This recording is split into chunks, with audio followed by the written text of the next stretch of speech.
Today we're going to talk about 3 tips to get your offer accepted in this crazy seller's market. My name is Tiessen. I'm with Hubbell Real Estate, and right now everybody knows the housing market is crazy. There's not very much inventory, there's tons of buyers. So many buyers are having to write 5, 6, 7 offers, waiting multiple months to get their offers accepted because they're not able to write the strongest offer possible for the seller. It is important to recognize that the seller has multiple choices when looking at offers. So being able to write the best offer for the seller, that's a very important distinction. The best offer for the seller is of the utmost importance, and we're going to cover that with 3 tips today. Tip number 1 is to have your buyer's agent actually reach out to the seller's agent. You would be surprised at how many agents do not do this.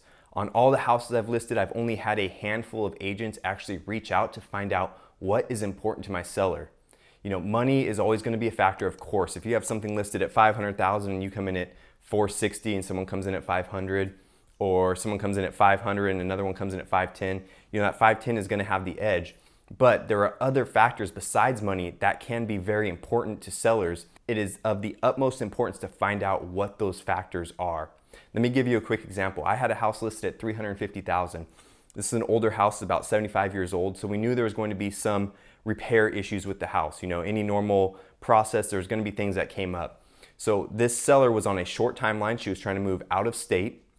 So, the housing market is not just crazy here, it's crazy everywhere. So getting in contract out of state, she was on a very tight timeline. She also didn't want to deal with any repairs. She was an older lady. She didn't want to just deal with that hassle. So when that agent reached out to me and figured out what it was my client was looking for, she was able to write a strong offer. And we actually had that offer beat out another offer that was $30,000 over asking price.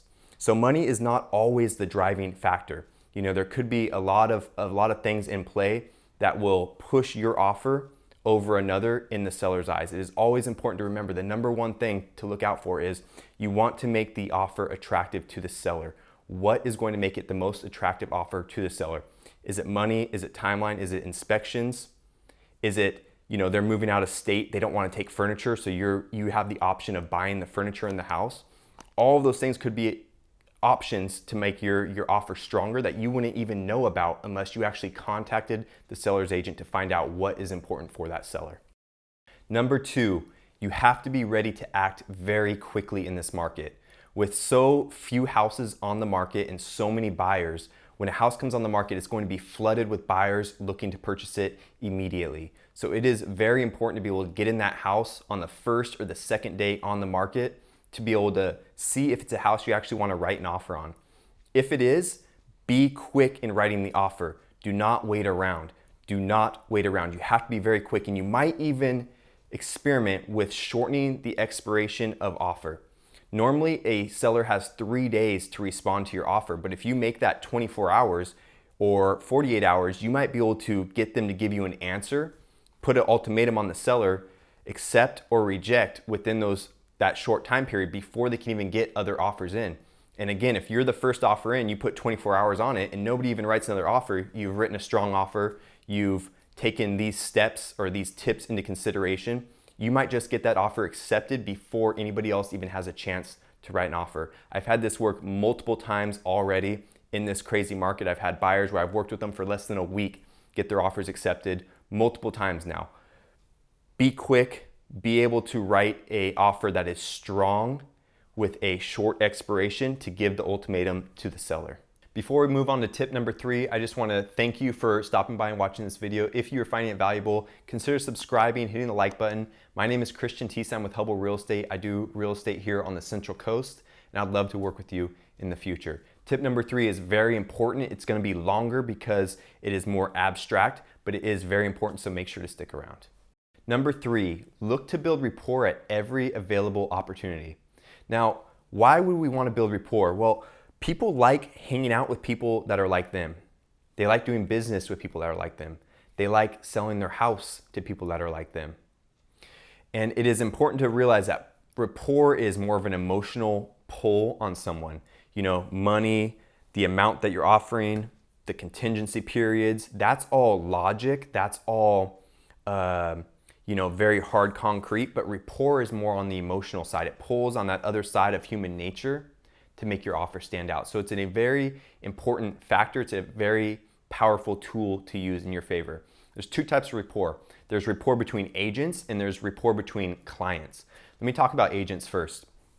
When an agent is presented an offer and they have two offers and they've worked with both these agents, they're very similar, say they're both for about $500, $505,000. But I've worked with this agent, Agent A, and in the past, I've had really good experiences with them. You know, we had a transaction, maybe something went a little bit wrong. They were good communicators.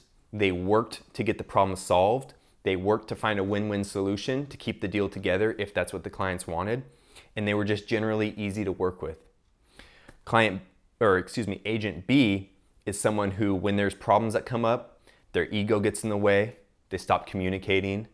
Maybe they look for sly tricks to get their client way ahead where my client has felt like they're getting screwed over a little bit.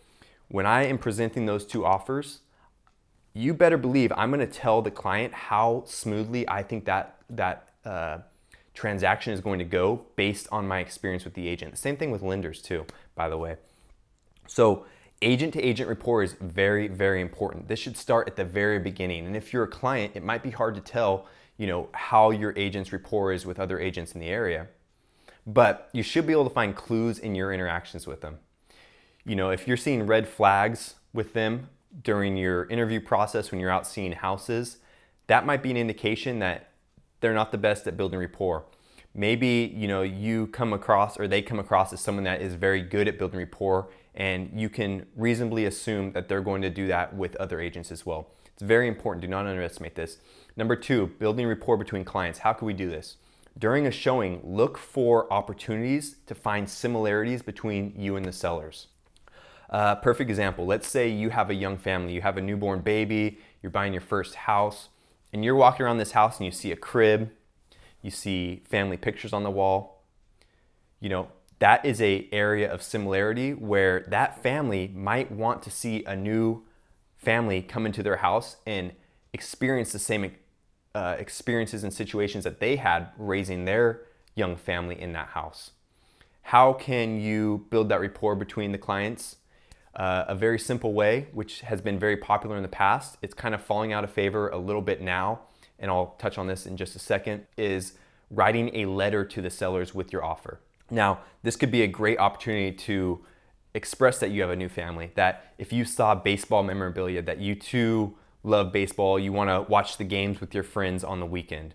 You saw cars in the garage that they're fixing up. You too want to use the garage to fix up your cars. These are areas where you can build rapport with the other client. And this can be very, very powerful because when we look at a contract, we see numbers, we see logic, we see cut and dry, black and white. But when we build rapport, we are pulling on the other side of human nature. We're pulling on the emotional side that's not as concrete, it's more creative, and there's a yin and a yang to human nature, and pulling on both the emotional and the logical side when writing offers can be very, very, very powerful. Now, I mentioned some agents are recommending against letters nowadays. Let me explain why. Discrimination. Plain and simple. Some people feel that if I am representing a buyer, I write a letter to a seller, and they don't like something about my family, maybe they are going to discriminate against them. Or they don't like something about me. They have an opportunity to discriminate against me. As a seller's agent, if I receive a letter with an offer, I receive multiple letters, and I reject that offer, maybe that buyer has an opportunity now to claim discrimination against them. So that's the thinking behind not sending letters nowadays. It's becoming more popular with this sue happy society we are in.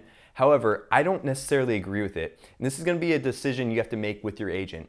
I will go along with whatever my client says, but I don't agree with that line of thinking, and this is why. I think the majority of people are good people. Plain and simple. I don't think there's as much division and strife as we hear about. I think the vast majority of people are good people and they want to do the right thing. And for that reason, I think building rapport with between the clients, sending a letter is a great opportunity to help get your offer accepted.